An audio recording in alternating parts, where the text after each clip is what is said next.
The light rail train is among Addis Ababa's top luxuries, but is utilized by people of all economic backgrounds. The passengers seem to have gotten used to the overcrowding in the carriage. In the rush hour, the train could be much more crowded, and the door of the train is frequently slightly damaged because of the crowded people. Why? Because it is cheap. And the minimum price of the train is only 2 beers.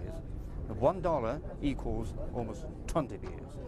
Going to work by light rail has become a routine for some local commuters, and Bilay Zeliki is one of the frequent travelers.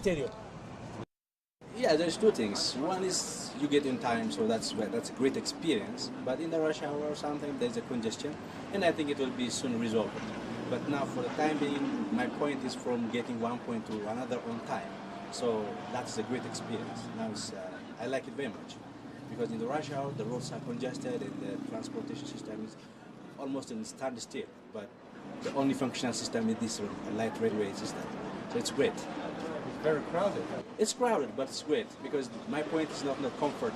This time is getting from my home to office and from office to my house. So with that respect, it's great. The first phase of the light rail consists of 2 lines that intersect in the city centre.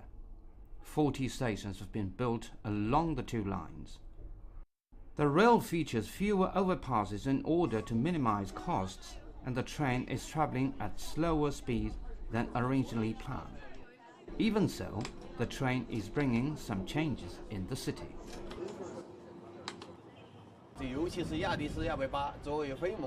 Our last train is around 10 o'clock at night. In the first month, very few passengers could be found after 8 p.m., but now more and more people are using the train after 8. The train is in some sense changing the way people spend their evenings. We're not only the builders of the light rail, we have to help local people with managing something brand new to them. Few people know how to manage it. All the trains and other facilities are made in China. It's still a big challenge for the locals to handle the new equipment in a professional way. Hundreds of drivers and technicians from Shenzhen subway are working together with their Ethiopian counterparts. The training rooms are designed in a Chinese style, and young men from both countries have started to understand each other despite limited language abilities. Both sides want to finish the training within 3 or 4 years, and then the locals will take over the entire management system. We do together everything. When we drive, when they give us the training, they are very clever. The light rail management is not only something technical, it is a very important part of the management of the city. The changes it is bringing is not only the improvement of the transport, but also the future planning of the city, the laws and regulations, and the mindset of the local people. While new transport facilities have brought more convenience, new issues are emerging, like the power supply, changing traffic regulations, and the coordination of the light rail and other means of transport.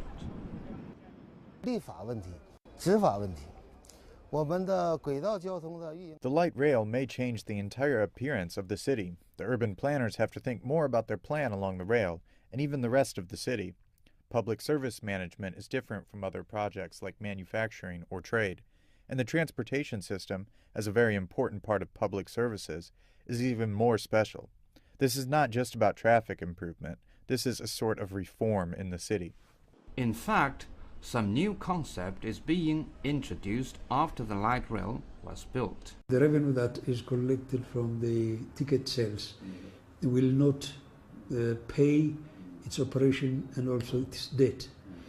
But what we intend to do is to use the added values that were put on the corridor, and we want to capitalize that. Because we came on the corridor, the price of land has exponentially gone up and will continue to go up. We want to take some share of it. Xu Zhaoqun, CCTV, Addis Ababa.